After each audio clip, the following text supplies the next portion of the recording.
Hello and welcome to Think About Gender, a podcast presenting thought-provoking questions from real opinions. My name is Selena Chen and today we are with Dorothy Ha.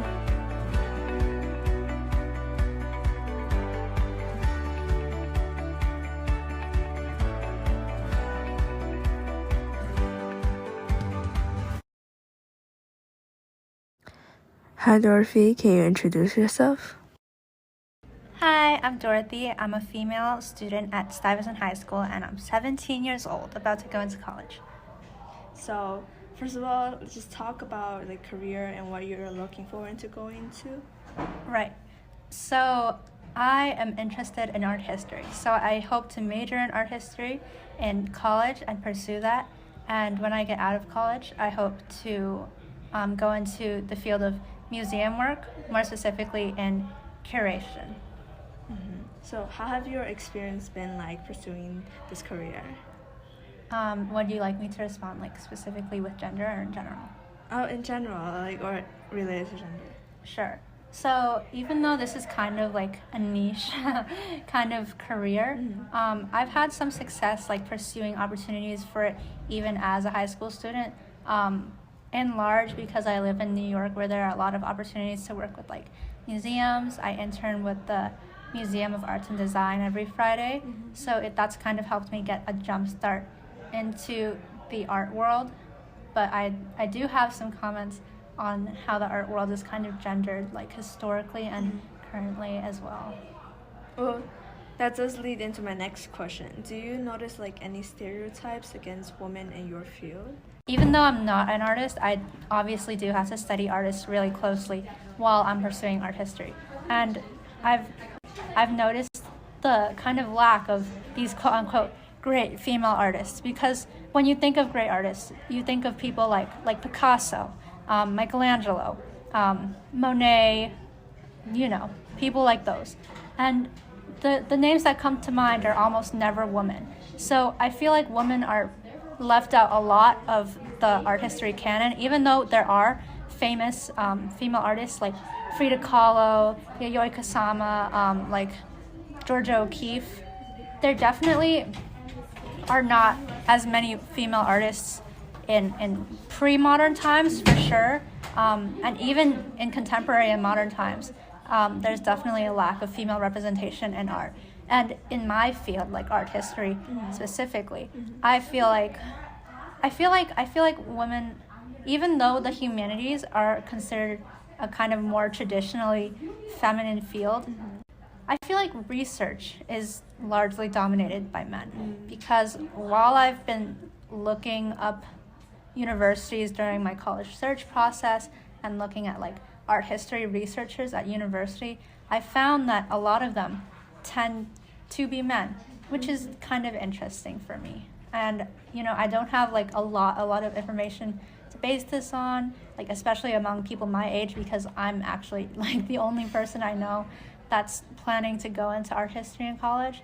But I just find that a little bit interesting and maybe a little bit unsettling. I don't know if that's the word, but yeah. It doesn't discourage me from trying to pursue that field. If anything, it motivates me more. But I think it's just interesting to note, especially with the lack of female representation in art history in general. Yeah, I totally agree with you. That's similar case in STEM, honestly. Well, that also, the next question is like, how do you feel like, how do people react to you telling them that you want to pursue an art history career? And like, do people support you? Do people have things they want to say? Well, this isn't really related to gender, but I will definitely get into it. People's reactions tend to be like, what are you going to do with that degree? Because I feel like, in large part, history majors or like history career paths are a little bit more looked down upon than like STEM career paths that go into like business or tech. And I find that interesting because, like I said before, those STEM fields are largely men dominated, and then even though this might not be the case, fields like history tend to be more classified as feminine, even if they're not female dominated. So I just find that a little bit interesting. And to get a little bit more personal, like my parents, I guess they support me, but they don't necessarily like it because they want me as a woman to get like a kind of like more stable job because they think that art history is not like a very viable or stable field. They would probably ideally like me to get like a stable job that doesn't require too much time so that I could just like marry a husband who does have a good job and then like spend more time working with the children instead of getting an actual job. But that's not really the path I want to take with my life. So I feel like they kind of don't agree with that, and they would like me to go the more traditional like housewife route, but that's just not how I roll. I see. Oh, I do have a question about that. Just like, what is your opinion or like thoughts about being like a traditional housewife, and like how does that like impact like in general?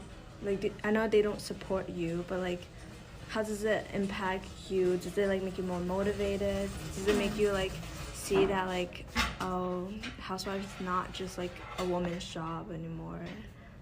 Well, I think that if a woman wants to be a housewife, like all the power to her. I think housewives are amazing. It's just not necessarily the path I want to go down. Even if I like one day decide that I do want to have kids and be a stay-at-home mom, right now I really, really want to pursue like a career of my own and be independent. And I think those challenges, like those expectations set for me, kind of make me a little bit more rebellious and make me want to be independent and kind of in a way prove myself like I am a woman and I can succeed in this field and be financially independent. Do you feel like this like role of housewife that your family like sticks onto you is like because of your gender, or is it like for sure? I mean, they definitely wouldn't do this to my male relatives. I mean, they don't do this to my male relatives. For my male relatives, it's never like, when are you gonna find a wife with a nice job? Never any of that. It's like when they see me, they're like, oh, how are you? Do you have a boyfriend? And then when they see my male cousins, it's like, oh, how are your studies? What do you want to study? And I wish I would be asked about my studies too. You know, because I feel that I put a lot of effort into my academics, my extracurriculars, all of that. But I'm never really asked about it because, you know, my family is traditional Chinese. My relatives from far away are very much traditional Chinese, even more so than my parents.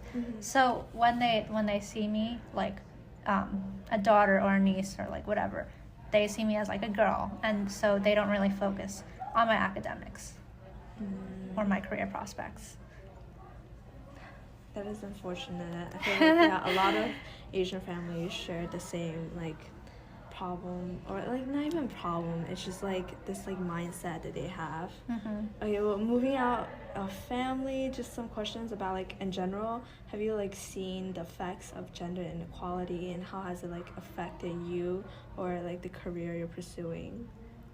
Well, I think definitely in general, I think that the gender gap in STEM, even though I'm not going into STEM, is definitely like a more known of issue. And like in recent times, like these situations have gone viral where there are like career fairs held specifically for women in STEM to help them like get connected to recruiters. But those career fairs were like not invaded, but like a lot of men, a disproportionate amount of men attended those woman-only career fairs, claiming to be women so that they could get those opportunities.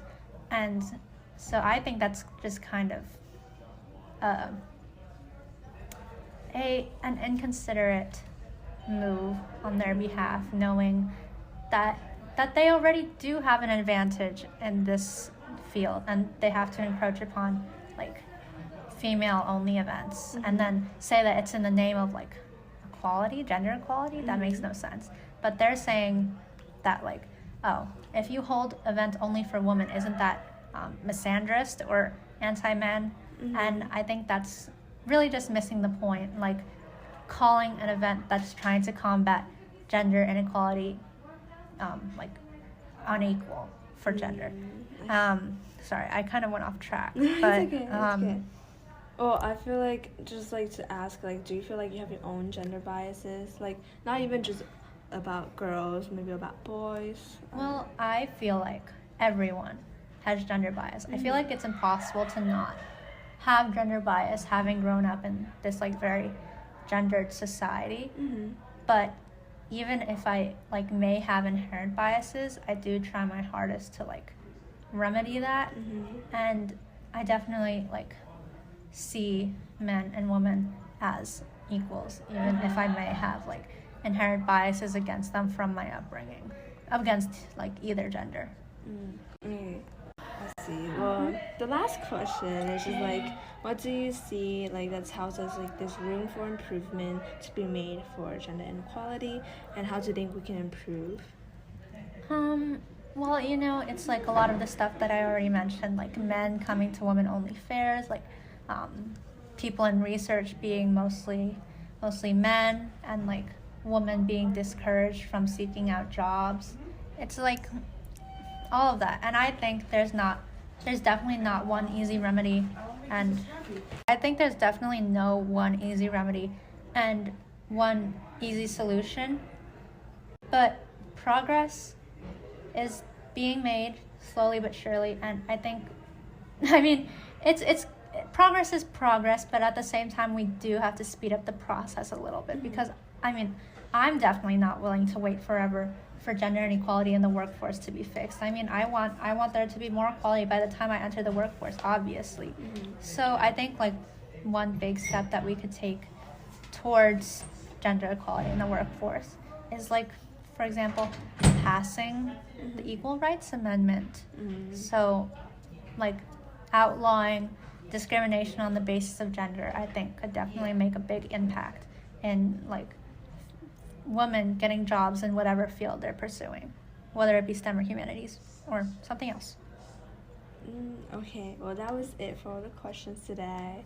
Well, thank you, Dorothy, for Thank you, coming. Selena. Thank you for talking about gender, and we'll see you next time. Next time, bye. That's it for our episode today. I hope everyone looks forward to the next episode.